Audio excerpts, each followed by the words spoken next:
है एवरीवन। आज हम बात करेंगे बिरसा आंदोलन के बारे में। बिरसा आंदोलन 1899 से 1900 के बीच आया हुआ। यह एक जनजातीय विद्रोह था और सबसे संगठित एवं विस्तृत विद्रोह था। छोटा नागपुर क्षेत्र जो कि झारखंड में है कि मुंडा जनजातियों द्वारा किया गया यह आंदोलन ब्रिटिश सरकार द्वारा इनके परंपरागत अधिकारों में किए गए हस्तक्षेप का परिणाम था। ध्यान दीजिएगा, यहाँ पे सिर्फ ब्रिटिश का ही हस्तक्षेप नहीं था, बल्कि जमींदार, साहूकार, ये लोग भी जो थे वो उन्हें परेशान कर रहे थे। मुंडा जनजाति के बीच सामूहिक खेती का प्रचलन था, जिसे खुटकट्टी व्यवस्था के नाम से जाना जाता था। सामूहिक खेती, कोऑपरेटिव फार्मिंग की व्यवस्था थी, वहां पर खुटकट्टी व्यवस्था था और उस व्यवस्था में ये प्रॉब्लम्स क्रिएट करते थे। जितने भी लोग थे बाहरी, जो कि ब्रिटिश, जमींदार, साहूकार, इन्हें दीकुओं के नाम से भी जाना जाता था। 19वीं शताब्दी के आरंभ में यह जनजाति अपने पारंपरिक सामाजिक व राजनीतिक ढांचे में शांतिपूर्ण ढंग से जीवन व्यतीत कर रही थी, किंतु ब्रिटिश सरकार द्वारा इस व्यवस्था को समाप्त कर निजी भूस्वामित्व पर आधारित एक नवीन व्यवस्था की शुरुआत की गई, जो शोषण पर आधारित थी। इस तरह सरकार द्वारा नियुक्त जागीरदार, ठेकेदार, व्यापारी तथा महाजनों ने सामूहिक खेती की इस परंपरा पर हमला बोला। सरकार ने इस नीति के विरोध में मुंडा सरदार लगभग 30 वर्षों तक इनकी लड़ाई चलती रही और ये पारंपरिक खेतों के अधिकार के लिए लड़ते रहे। ठीक है, आप यहाँ पर देख रहे हैं जागीरदार, ठेकेदार, व्यापारी, महाजन, इन सभी ने फायदा उठा लिया ब्रिटिश के एक कदम चलने के आगे। जैसे कि अगर ब्रिटिश उन्हें बार बार शोषित कर रहे हैं, उनकी कल्चर्स में इंटरफेयर कर रहे हैं, तो इंडियंस भी एक कम नहीं थे। इनमें कभी राजभक्ति, देशभक्ति नाम की चीज नहीं थी। इनको मात्र अपना स्वार्थ चाहिए था, चाहे वो खुद के ही लोगों को क्यों ना पहुंचाए, प्रॉब्लम क्रिएट कर दें।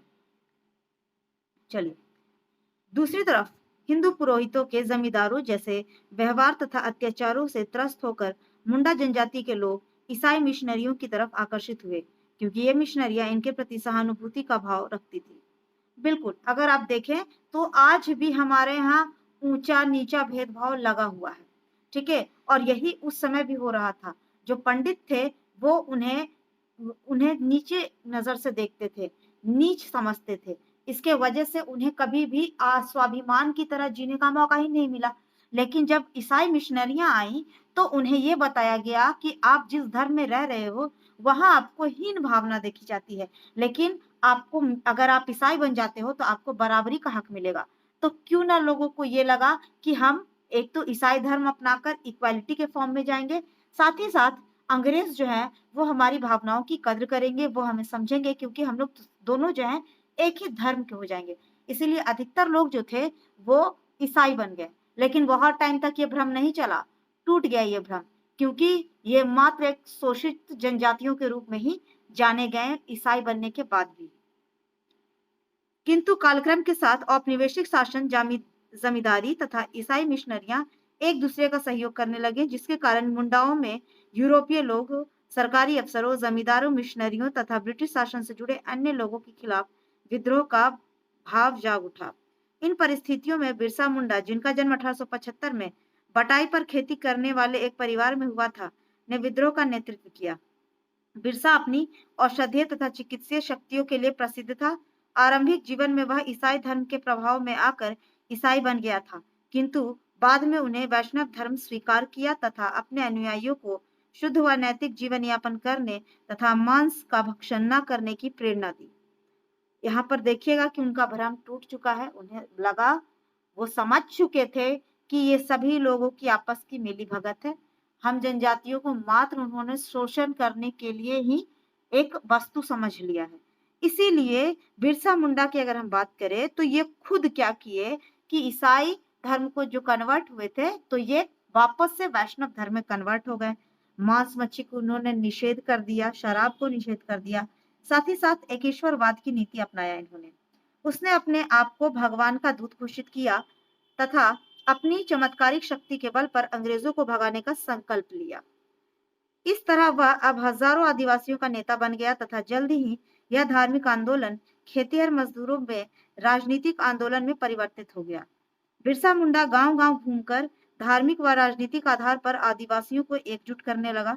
उनके औपनिवेशिक, सामाजिक, आर्थिक और सांस्कृतिक नीतियों के विरोध का आह्वान किया। साथ ही अंग्रेजी प्रभुत्व को समाप्त करने तथा दीकुओं से इस क्षेत्र को मुक्त करने की अपील की। दीकू, मैंने आपको पहले ही बता दिया कि वे लोग जो जनजातियों से रिलेटेड नहीं थे, जो बाहरी लोग थे, उन्होंने इन्हें जनजातियों ने इन्हें दीकू कहकर पुकारा, जिसमें ब्रिटिश हो गए, जमींदार, ठेकेदार, व्यापारी, साहूकार, ये सभी लोग दीकुओं के नाम से जाने जाते थे। नेक्स्ट की बात करें तो इन उद्देश्यों की प्राप्ति हेतु उसने 1899 में क्रिसमस की पूर्व संध्या पर मुंडा जाति का शासन स्थापित करने हेतु ठेकेदारों, जागीरदारों, राजाओं, अफसरों तथा ईसाइयों के खिलाफ विद्रोह करने का आह्वान किया। उसका कहना था कि कलयुग को समाप्त कर सतयुग की स्थापना करनी है तथा दीकुओं के खून से धरती को ऐसा लाल करना है जैसे लाल झंडा हो। बिरसा की अपील पर लगभग 6000 मुंडा तीर, तलवार, कुल्हाड़ी एवं अन्य हथियारों से लैस होकर उसके नेतृत्व में चल पड़े। उन्होंने ईसाई मिशनरियों पर छापे मारे तथा अनेक स्थानों पर इनकी हिंसक झड़पें हुई। अब सरकार इस विद्रोह के दमन के लिए तत्पर हुई और 3 फरवरी 1900 में बिरसा को गिरफ्तार कर जेल भेज दिया गया, जहां जून में उसकी मृत्यु हो गई। अन्य विद्रोहियों को भी गिरफ्तार कर विद्रोह कुचल दिया गया। अब देखिए, विद्रोह तो कुचला जाना ही था, क्योंकि जहां ये लोग प्राचीन हथियारों का इस्तेमाल कर रहे थे, वहीं जो ब्रिटिश है वो मॉडर्न टेक्नोलॉजी का इस्तेमाल कर रहे थे। तो यहाँ पर ये पैरेलल तो नहीं हो सकता था युद्ध, लेकिन हाँ, इन्होंने टक्कर दिया।